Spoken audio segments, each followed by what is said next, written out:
우리 시그니엘 레지던스에서 240억 매매 거래가 나왔습니다. 전용 면적 483제곱미터, 평수로 환산하면 전용 146평 정도 됩니다. 전용 면적은 146평이지만 우리가 흔히 200평 펜트라고 부르는 이제 그런 세대가 거래가 된 거고, 이 면적에 대한 얘기는 본격적인 얘기를 하기 전에 또 정리를 해드리고 시작을 해보도록 하겠습니다. 요거를 조금 시그니엘 레지던스 이제 매물 현황 같은 걸 좀 찾아보시는 분들은 아시겠지만, 일단 네이버 부동산만 들어가 봐도 여기에 보면은 제일 큰 면적이 600평대, 600평대, 300평대, 300평대, 300평대, 300평대 이렇게 있는데 200평 펜트, 300평 펜트 이렇게 보통 얘기를 많이 한단 말이에요. 근데 200평 펜트는 뭐고 300평 펜트는 뭐야? 여기 600평이랑 제일 큰 게 300평인데 요런 생각이 들 수가 있는데, 요거에 대해서도 제가 이따가 또 정리를 해드려 보도록 하겠습니다. 그리고 이 240억 매매 거래가 된 요 세대가 도대체 이 123층 롯데월드 타워 중에 어디에 붙어 있는 건지, 그리고 최근에 상황이 어땠는지에 대해서 좀 같이 말씀을 드려보고, 요걸 첫 번째 소식으로 한번 전달드려 보고요. 두 번째로 이 청담동 영동대로 변해 이 리카르디 아스턴 청담이라고 하는 하이엔드 오피스텔 분양 사업장이 있습니다. 여기에 그 시공사로 상직하율룸이 선정됐다라는 소식을 한번 전달드려 보려고 하고요. 이게 단순히 시공사 선정의 의미라기보다 이 리카르디 아스턴 청담이라고 하는 사업장이 유난히 뭐 공매가 넘어갔네, 뭐 했네, 그 사업 진행 안 되는 거 아니냐 이런 얘기가 유독 많았던 곳이에요. 입지는 영동대로 변해 있어서 입지는 좋은데, 그 청담동이기도 하고 이러니까 입지는 좋은데 뭔가 문제 있는 거 아니냐. 왜냐면 또 그 기존의 그 웨딩홀 건물에 막 유치권 행사하는 현수 막 붙어 있고 막 이랬었기 때문에 아직도 뭔가 그런 오해의 시선을 받고 많이들 질문을 하는 이제 그런 사업장이라고 볼 수 있고, 또 이 리카르디 아스턴 청담의 사업 주체인 아스터 개발이라고 하는 시행사가 워낙에 좀 주목을 많이 받는 회사예요. 그렇기 때문에도 한번 좀 정리를 해드려 보려고 합니다. 그리고 마지막으로 우리나라에서 가장 큰 디벨로퍼 중에 한 명이 MDM이라고 하는 회사에서 광장동 한강호텔 부지에 꽤 큰 규모로 이 하이엔드 주거시설, 하이엔드 주택을 공급하려고 하는데, 여기 같은 경우에는 또 최근에 우리가 강남권에서 접했던 그런 하이엔드 주택들과 다르게 규모도 좀 있는 편이고, 규모가 대지 면적이 3,000평이 넘어가고, 그리고 세대수가 100세대가 넘기 때문에 우리가 일반적으로 접하는 그런 청약홈이라고 하는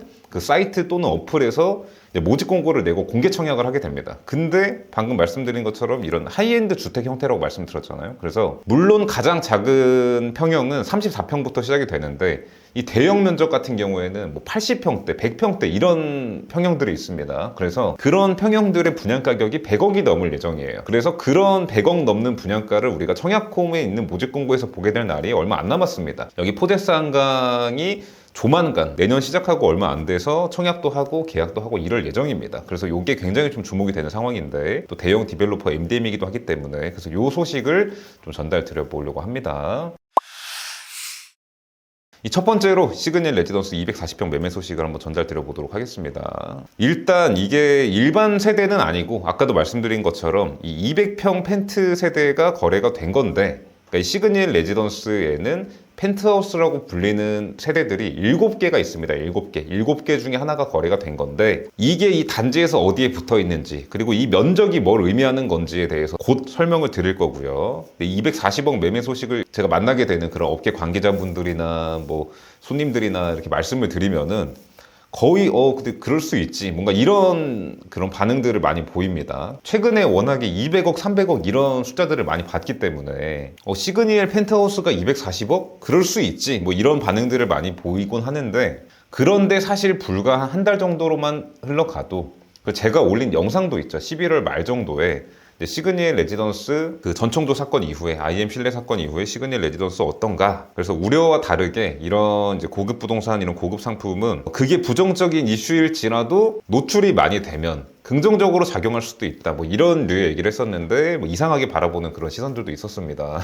근데 결론적으로 이 시그니엘 펜트 240억 매매 거래가 11월 23일에 된 거예요. 그러니까 아까 제가 말씀드린 그런 인식이 거의 최고조에 달했을 때입니다. 전청조 때문에 이제 시그니엘 이미지 폭망했다, 이제 앞으로 어떤 부자가 거기 가려고 하겠냐, 뭐 사기꾼 많은데 뭐 이런 느낌이었는데, 아무튼 그래서 최근까지 시그니엘 레지던스 매매 거래량이나 이런 것들이 줄은 게, 그래서 그런 영향이 있는 거 아닐까, 이런 게 장기화되는 거 아닐까, 막 그런 인식들이 있었는데, 이번에 240억 매매 거래 소식이 나오면서 그런 것들이 좀 많이 씻기지 않았나. 그래서 제가 실제로 얘기를 하고 이제 그런 분들의 피드백을 봐도 그럴 수 있지, 이런 반응들이 벌써 많아요. 벌써 많아. 그런 이제 부정적인 인식 이런 거는 벌써 잊혀진 느낌이에요. 그래서 그런 것도 좀 재미있는 것 같고, 그리고 이 면적에 대한 얘기를 좀 해드려 보면은 아까도 말씀드린 것처럼 이걸 우리가 200평 펜트라고 주로 부르지만, 왜냐면 우리가 시그니엘 레지던스 면적을 얘기할 때 이 공급 면적 기준으로 주로 얘기를 많이 하는데, 실제로 쓰게 되는 면적, 그러니까 실면적은 오피스텔이기 때문에 시그니엘 레지던스가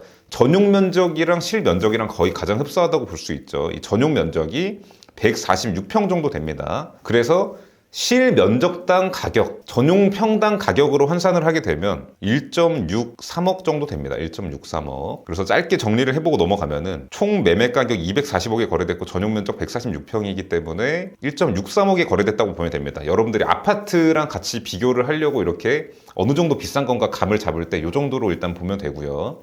면적에 대한 얘기를 한번 해보면, 이거는 사실 시그니엘 레지던스 뿐만 아니라 전반적인 이런 하이엔드 오피스텔이나 이런 것들을 아파트랑 가격 비교를 할 때 좀 참고를 하면 좋을 만한 내용입니다. 일단 우리가 이렇게 아파트나 오피스텔 뿐만 아니라 그냥 뭐 오피스가 됐든 상가가 됐든 뭐가 됐든 이렇게 구분 등기에서 분양하는 부동산 같은 경우에는 면적이 크게 세 가지로 나뉘게 됩니다. 계약 면적, 공급 면적, 전용 면적 이렇게 나뉘게 되는데, 보통은 이 공급 면적과 계약 면적을 혼용해서 쓰는 경우가 많아요. 왜 그러냐면 또 그 원인이 있는데, 우리가 보통 아파트 분양 같은 거 받을 때 해당이 되는 그 주택법 같은 경우에는 이 공급 면적이 분양 면적입니다. 공급 면적이 분양 면적이다. 주택법에서. 근데 주택법 이외에 건축법에 해당이 되는 그런 오피스텔, 오피스, 상가 이런 것들은 전부 다 이 계약 면적이 분양 면적이 되는 겁니다. 계약 면적이. 그래서 이 시그니엘 레지던스 네이버 부동산에 들어갔을 때 나오는 면적 두 개는 이 계약 면적과 전용 면적이 나와 있는 거예요. 여기 나와 있는 이 두 가지 면적이, 이게 계약 면적, 전용 면적이라고 나와 있죠. 계약 면적, 전용 면적이라고 나와 있죠. 근데 예를 들면, 지금 떠오르는 아파트로 예를 들면 레미안 원베일리를 갔을 때 이 면적 두 가지 나와 있는 게 공급 면적, 전용 면적 이렇게 나와 있는 겁니다. 공급 면적, 전용 면적.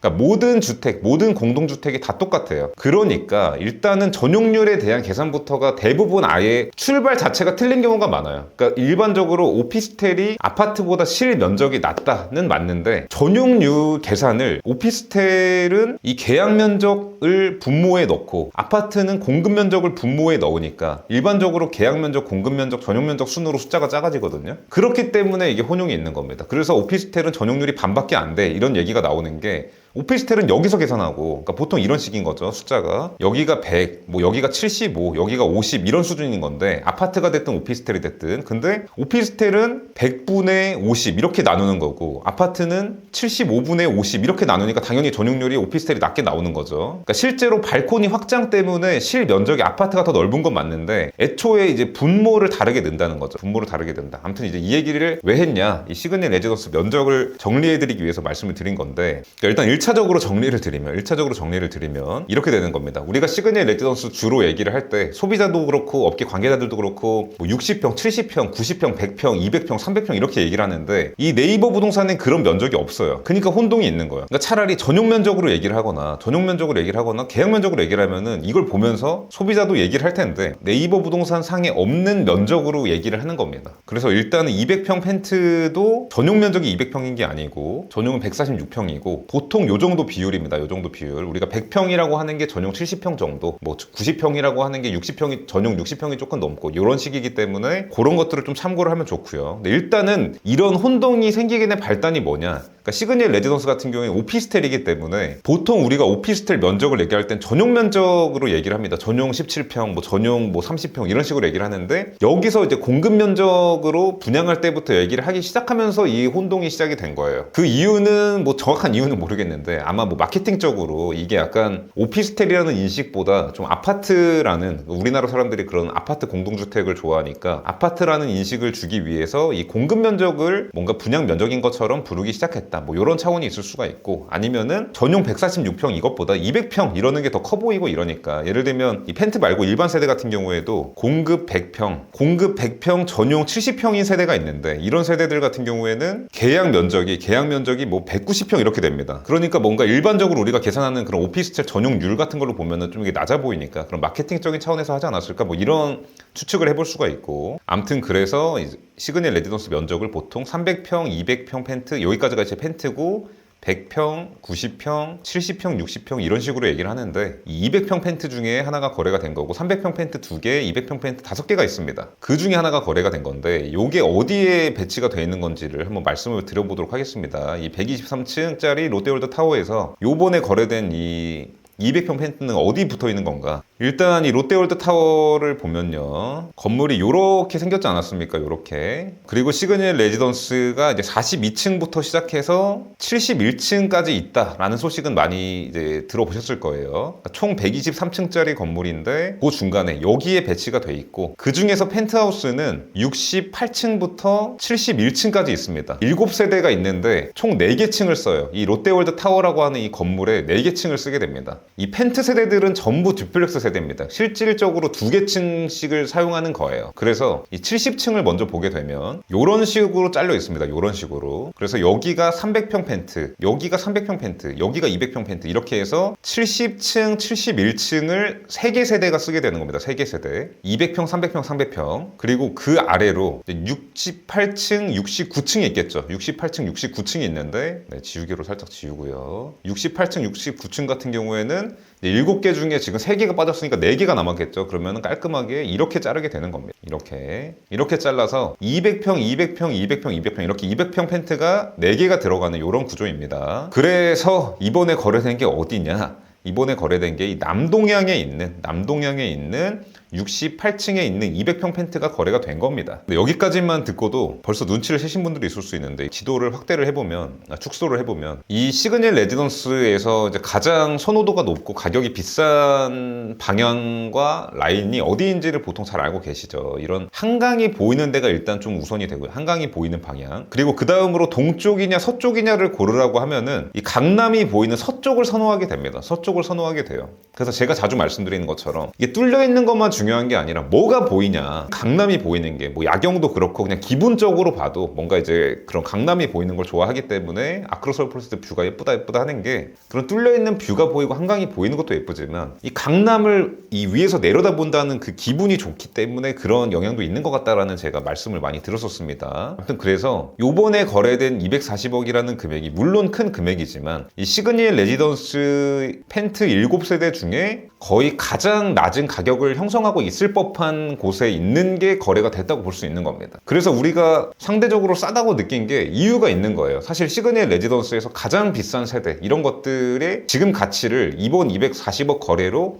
환산을 해보면 이게 68층이고 이게 70층이라고 가정을 해봤을 때 여기에 있는 이번에 거래된 이 남동향 200평 펜트의 분양 가격이 이제 186억 정도 됩니다. 186억 정도. 그러면 분양 가격 기준으로 가장 비싼 데가 어디냐를 보면 당연히 이 300평 펜트 중에 하나가 가장 비싸겠죠. 근데 이 북동향에 있는 여기에 있는 300평 펜트 같은 경우에는 이 분양을 안 했습니다. 롯데물산 소유예요. 아직도.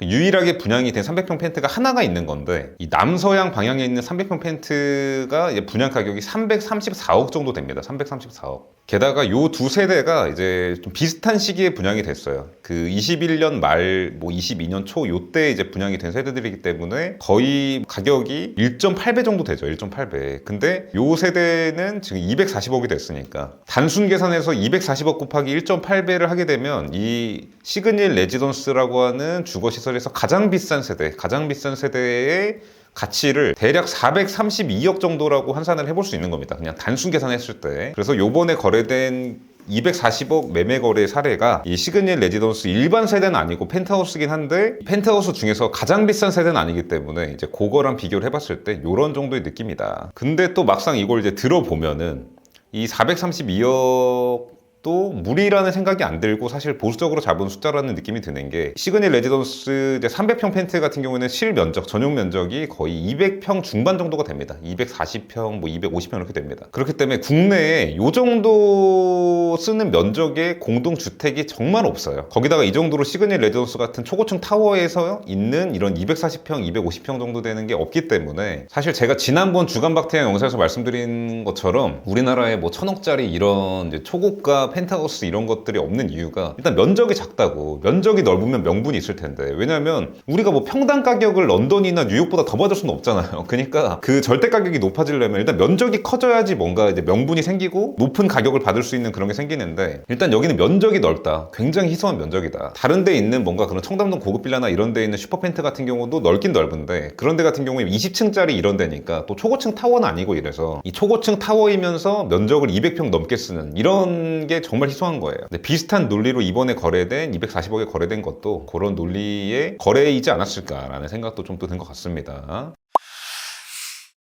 그리고 요 이제 매매 사례를 이제 듣자마자 사실 요런 이제 강남권에 최근에 분양하는 이런 하이엔드 주택 같은 것들 가격을 좀 아는 분들은 사실 그런 것들의 영향이 좀 있었을 거다라고 좀 생각이 많이들 되실 거예요. 왜냐면 요즘 뭐 200억, 300억 하는 그런 분양 가격을 보면은, 그러니까 분양 가격은 높아질 것 같아. 계속 높아질 것 같은데 상대적으로 시그니엘 펜트가 240억이면 또는 뭐 200억 후반 정도 된다고 해도 요즘 나오는 것들은 아예 뭐 300억대 출발하는 것도 있고 뭐 200억 후반 시작하는 것도 있고 이렇기 때문에, 근데 그런 것들이 사실 다른 장점이 있다고 해도 그런 뭐 뉴욕 같은 데 있는 300억 넘는 초고가 주택들 대비하면 이게 초고층 타워에 있는 것도 아니기 때문에 뭔가 그럴 만한 명분이 있을까, 이게 긴가민가 하는 그런 분위기가 지금 좀 있다고 볼 수 있거든요. 그러니까 물론 선진국의 그런 300억 넘는 초고가 주택들이 다 초고층 타워 형태만 있는 건 아닌데, 그래도 보통 우리가 떠올리는 그런 300억 넘는 초고가 주택들은 예를 들면 뉴욕의 거기 억만장자 거리 같은 데 있는 그런 것들 보면 거의 다 초고층 타워에 있는 것들이 300억 넘게 거래되고 이런 흐름이기 때문에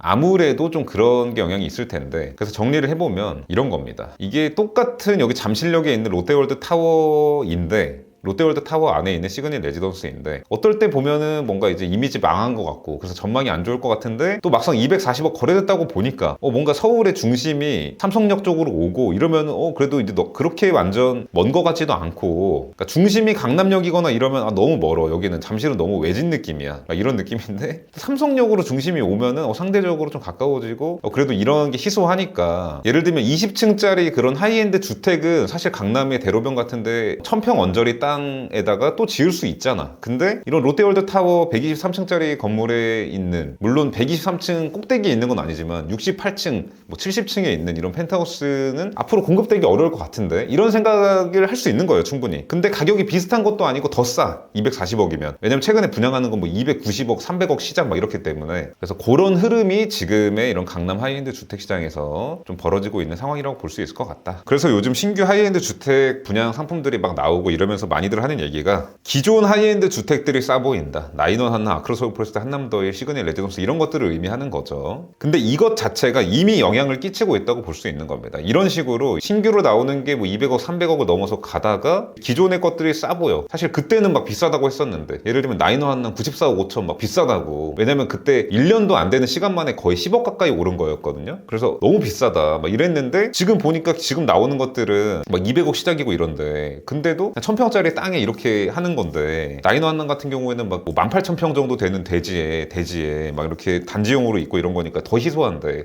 상대적으로 싸 보인다. 시그닛 레지던스 68층, 70층에 있는 우리나라 완전 랜드마크 타워에 있는 그런 거 상대적으로 싸 보인다. 그러다가 이제 그런 것들이 또 거래가 되고 이러면은 또 신규 하이엔드 주택 가격에 명분이 생기고 뭐 이런 식으로 이제 선순환 될 수 있는 영향이 이미 있는 걸로 보인다. 그리고 이제 그렇게 큰 틀에서 보지 않더라도 이 시그닛 시장 자체적으로도 최근까지 뭔가 매매 거래량 없고 이런 거에 대한 이유를 최근에 있었던 그런 뭐 불미스러운 사건이나 이미지 같은 것들에서 찾는 분들이 많았는데, 그런 거는 실질적으로 오히려 직접 매수하는 데는 큰 영향이 없다고 볼 수 있다. 어떤 면에선 긍정적으로 작용했을 수도 있어요. 그러니까 잊고 있다가 어쨌든 한 번 더 상기를 시켜주고 시그닛이라는 게 있었지, 시그닛이 저런 이제 초고층 타워에서 부자들 많이 사는 곳이지, 이런 인식을 한 번 더 주게 되고, 그래서 긍정적인 영향을 줄 수 있다. 제가 지난번에 말씀드린 톰 브라운 케이스처럼. 그리고 오히려 일반 세대보다도 더 비싼 이런 펜트하우스 같은 데서는 그런 것들의 부정적인 영향이 더 없고 그럴 수도 있는 것 같다.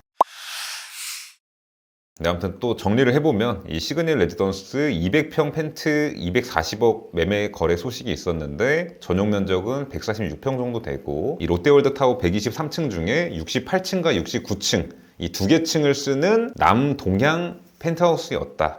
그래서 146평이기 때문에 전용 면적 기준으로 전용 평당 1억 6,300만 원 정도 된다, 평당. 근데 그래서 이런 시그니엘 레지던스 240억 매매 거래 소식이 들려오면서 이게 뭔가 이런 전반적인 하이엔드 주택 시장이나 이 시그니엘 시장에 이게 좀 의미가 있는 것 같다라는 생각이 드는 것 같습니다. 그래서 이 펜트 세대가 아니라 시그니엘 레지던스 일반 세대들 매매 거래 시장에도 영향이 있을 수밖에 없지 않을까라는 생각이 들고, 사실 최근까지는 나름 급매라고 나와 있는 매물들이 있는데 매수자들과 매도자들의 생각이 조금 차이가 많이 나는 이런 상황들이 있었는데, 막상 이거 240억 매매 거래 보고 전용 평당가 계산해 보면 지금 나와 있는 일반 세대 매매 가격들이 그렇게 비싸 보이지 않거든요. 그렇기 때문에 이 시그니엘 레지던스가 전반적으로 또 한번 주목이 되고, 그런 부정적인 시선이 좀 씻겨 나가고 거래 활성화에 좀 신호탄을 쏘아 올리는 그런 느낌이지 않을까라고 좀 감히 예상을 해봅니다. 이 두 번째로 이 리카르디 아스턴 청담 이 상직 하일룸 시공사 선정 소식을 한번 전달드려 보도록 하겠습니다. 이 12월 11일에 헤럴드 경제에서 나온 기사입니다. 리카르디 아스턴 청담 시공 예정사로 상직 하일룸 선정이라는 기사를 먼저 보고 이 상황에 대한 설명을 좀 드려보도록 하겠습니다. 강남권에서 30년간 고급 주거단지 시공한 주식회사 상직 하일룸 시공 노하우 적용 기대, 부동산 디벨로퍼 아스터 개발의 차별화된 상품 설계 적용으로 청담동 랜드마크 세대 교체 전망이라고 하고, 최근 상직 하일룸과 리카르디 아스턴 청담 프로젝트에 대한 MOU를 체결했다고 밝혔다고 합니다. 그리고 리카르디 아스턴 청담이 뭐냐에 대해서 좀 말씀을 드려보면, 이 청담동 영동대로 변에 예전에 테슬라 있던 건물 옆에 보면 여기입니다. 여기에 그 더 발렌티라고 하는 웨딩홀이 있었습니다. 웨딩홀. 더 발렌티라고 하는 웨딩홀이 있었는데 이 자리에 들어오는 12세대짜리 하이엔드 오피스텔입니다. 지하 4층, 지상 20층 규모로 전용 면적 이게 한 50평 정도 됩니다. 전용 면적 50평 정도 되는 펜트하우스 12실이 공급이 되는데, 영동대로변 최고층 105m 초고층 설계가 적용돼서 하이라이즈 랜드마크로 거듭날 전망이다. 근데 이 얘기를 제가 왜 시공사 선정된 얘기를 왜 하냐, 그거에 대해서 이 더벨에서 나온 기사를 보면서 이 상황을 좀 설명을 드려보도록 하겠습니다. 사실 오늘 이 시그니엘 레지던스 첫 번째 소식도 그렇고 뭔가 이렇게 오명을 받고 있는 그런 곳들을 약간 해명해주는 약간 그런 좀 컨셉이 됐는데, 이 리카르디 아스턴 청담 같은 경우에도 그러니까 최근에 워낙에 뭐 시장이 어렵다, 뭐를 뭐 PF를 터트린다, 뭐 한다, 뭐 이런 얘기만 계속 나오니까 이게 뭔가 공매 뭐 이런 얘기만 나오면 그냥 저 사업장 뭔가 이제 망했나 보다, 거기 망한 거 아니야, 안 하는 거 아니야, 막 이런 식으로 얘기가 돼서 최근에는 너무 부정적인 얘기들을 많이 하니까, 근데 아닌 건 아닌 거인데 상황에 대한 걸 한번 말씀을 드려보도록 하겠습니다. 일단 제목부터가 이게 6월 23일에 나온 기사인데, 제목부터가 아스터 개발 리카르디 아스턴 청담 사업장 정상화, 아스터 개발이 공매로 나온 리카르디 아스턴 청담 사업장을 정상화했다. 여기까지만 들으면 아니 뭐 공매로 나온 거 맞네 이렇게 생각을 할 수 있는데, 공매로 나온 거를 다시 정상화했나 보다 라고 생각할 수 있는데, 한번 좀 더 보도록 하겠습니다. 일단 발단으로 넘어가게 되면요, 이 아스터 개발이라고 하는 회사가 물류센터 중심이었던 포트폴리오 확장하기 위해서 강남 지역에 하이엔드 주택을 짓겠다는 방침을 세웠다. 그러니까 이 아스터 개발이라는 회사가 뭐 2017년 18년 뭐 이때쯤부터 이 도시명 물류창고 같은 걸 만들어서 좀 크게 성공을 한 회사예요. 그래서 주목을 많이 받고 있는 회사고 좀 젊은 회사 느낌이 있는 그런 회사가 있는데, 이제 그런 물류센터 주로 하던 그런 회사가, 물류부동산 이런 거 하던 회사가 강남 지역에 고급 주거 시설을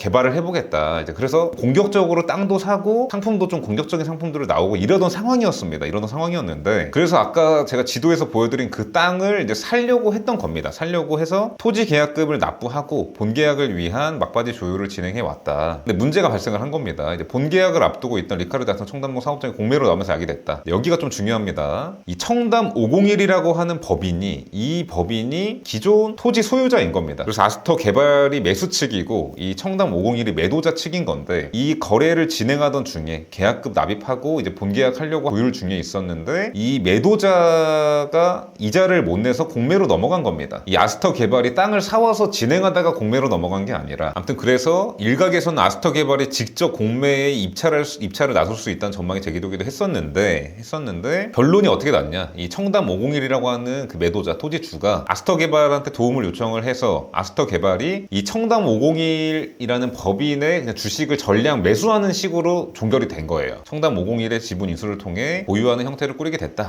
그래서 이 토지 소유권을 확보하는 과정에서 기존 소유자, 그러니까 매도자가 아직 거래가 완료되지 않았는데 공매에 넘어가면서 이게 또 골치 아픈 상황이 됐던 건데, 토지 소유권을 확보를 했기 때문에, 그러니까 기존 토지 소유주인 그 법인의 주식을 그냥 매수를 한 거죠. 그러니까 그 법인의 소유권을 가져온 거죠. 그러면서 본격적인 분양 절차에 돌입할 수 있는 상황이 됐다. 그 본 PF 전환도 이제 해볼 수 있게 됐다. 이런 상황인 겁니다. 그러고 나서 이제 사업이 진행이 되고 있고 현재 제 사전 청약을 받고 있고 1월부터 지금 계약 전환을 하려고 하고 있는 상황인데 이제 본격적으로 이제 시공사도 선정을 하고 시공사를 이제 상직하일룸으로 선정을 했는데 그러고 나서 상직하일룸의 반응이 어떤가를 보면은 아직 기사 제목만 봐도 이제 시공 예정사라고 하는 것만 봐도 뭔가 그 계약 절차가 완료되거나 이런 게 아니라 MOU를 맺은 그런 상황이라고 볼 수 있죠. 근데 이거를 사실상 이제 선정 완료됐다고 봐도 되는 게 이 시공 예정사로 상직하일룸을 선정하고 나서 상직하일룸 측의 반응을 보게 되면 상직하일룸 주가 반긋 청담동 리카르디 아스턴 청담 신축 공사 수주 잭팟.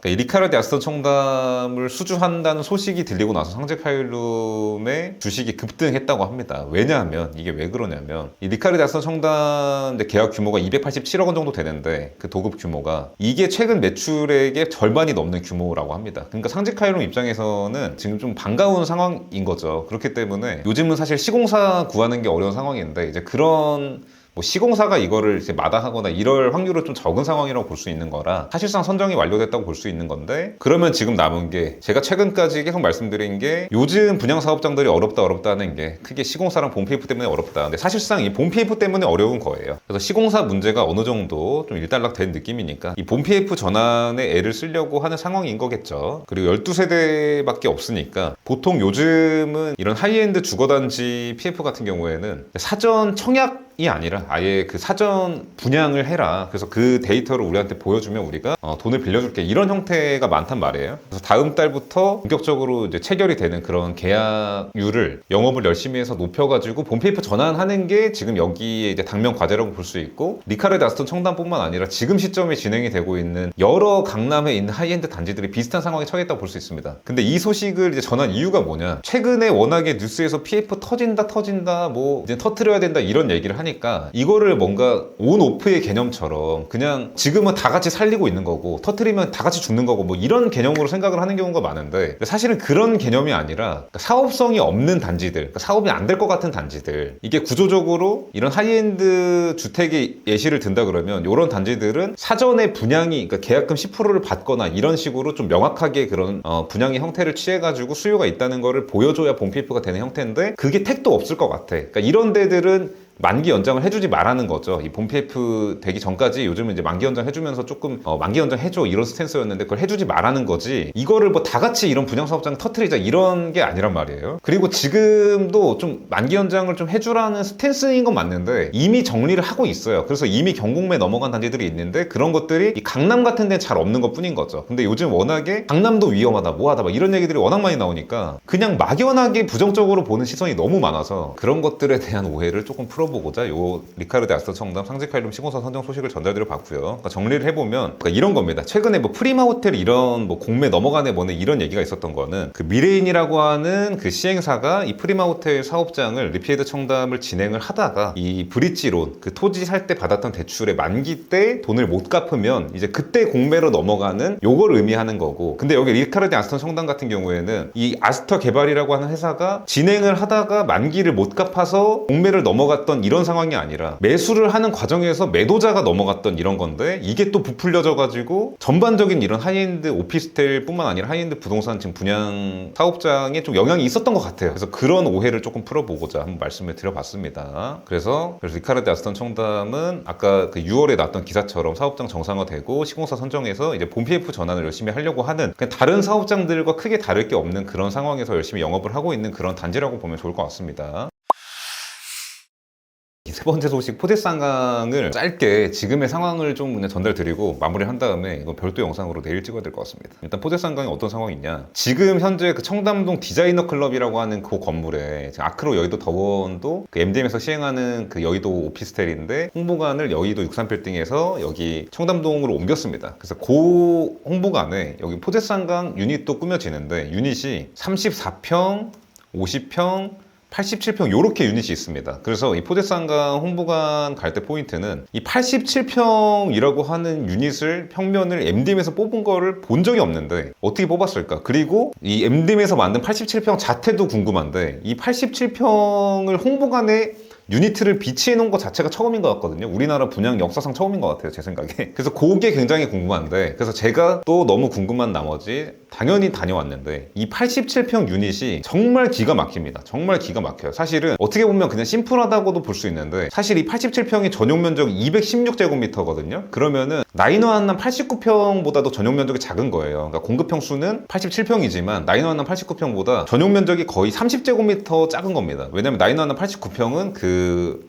245제곱미터를 꽉 채워서 지었기 때문에. 근데도 이게 거실을 LDK 일렬 배치를 하고, 그러니까 거실, 다이닝, 주방을 일렬 배치하고 안방을 엄청 크게 만들었어요. 그래서 나인원 한남 그 안방에 서재에 있는 그 공간을 그냥 튼 것 같은 느낌으로 그냥 만들어놨는데, 그래서 제가 이 MDM에서 맞는 이 87평 평면은 어떨까, 그리고 이 유니트를 홍보관에서 구현하는 게 가능할까 했는데, 구현도 100%는 아니지만 어느 정도 구현이 됐고, 이 MDM이 만드는 초대형 평면은 어떨까가 궁금했는데, 사실 그 평면 자체만 보면, 하드웨어만 보면 최근에 강남권에 나오는 하이엔드 주택보다도 나아요. 그 평면만 보면. 왜냐면 최근에는 막 여러 가지 방향으로 시도를 하다 보니까 평면이 산으로 가는 경우들도 가끔 있거든요. 그리고 서구화된 평면이 이 우리나라에 들어오게 되면, 그러니까 외관은 서구화된 그런 웅장한 게 멋있는데 내부 평면은 그런 우리나라 정서랑 서구화된 그런 정서랑 많이 안 받는 경우들이 있어가지고, 아무튼 이 87평을 제가, 이거는 이제 다른 강남권에 있는 하이엔드 주택들하고도 좀 겹치는 그 시장이니까 어느 정도, 그래서 요거를 눈여겨보려고 갔는데 기대 이상이었다, 정말 평면이. 그러니까 요거를 여러분들도 다녀와서 한번 그 제가 말씀드린 거를 생각하면서 한번 가서 보시면 좋을 것 같고, 이 홍보관이 지금 예정대로면 아마 빠르면 27일경 그랜드 오픈을 할 걸로 예상이 되는 상황입니다. 근데 이 87평 같은 경우에는 그러니까 뭐 사전의향서를 내고 뭐 잔고 증명을 한 뭐 이런 분들만 볼 수 있는 약간 그런 특별한 취급을 받는 그런 아이인 것 같긴 합니다. 근데 그래도 어차피 원래 강남권의 하이엔드 주택은 프라이빗하게 했었으니까 실질적인 87평이나 이런 초대형 평형대의 수요층 분들한테 크게 문제가 될 것 같지는 않고, 그래서 아마 요게 좀 피드백이 많이 긍정적인 피드백이 나오지 않을까라고 좀 생각을 해볼 수 있을 것 같습니다. 물론 이 전반적인 단지에 대한 거는 아무래도 입지가 광장동이기 때문에 의견이 갈릴 수 있고, 이게 가격이 지금